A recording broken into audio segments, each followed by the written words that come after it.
Election வர வரைக்கும் 2026 தேர்தல் முடிகிற வரைக்குமே இந்த டாஸ்மாக் ஊழலை அப்படியே கொண்டு போயிட்டே இருக்கணும்ன்றதுதான் மத்திய அரசோட நோக்கம்.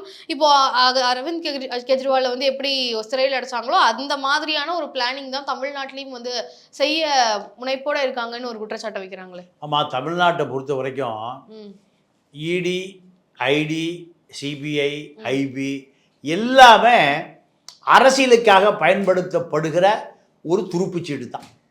திருடம் திருடிட்டே இருப்பான். இவர்களுக்கு போலீஸ் எப்போ பிடிக்கணும்னு தோணுதோ அப்போ தான் பிடிப்பான். நீங்கள் ஊழல் நடப்பது என்பது மத்திய அரசாங்க அலுவலகங்களுக்கு அத்தனை பேருக்கு அத்துப்படி. இப்போ ஏன் உடனே களத்தில் வருதுன்னா, தேர்தல் வருகிற பொழுது இந்த தேர்தலுக்கான பணமே எங்கேருந்து வருது? சாராயத்திலிருந்து தான் வருது.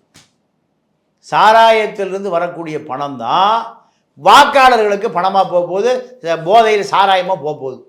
அப்போது திமுக வெற்றி பெறக்கூடாதுன்னு நினைக்கிற பிஜேபி திமுக மீது இருக்கிற ஊழலை கையில் எடுக்குது.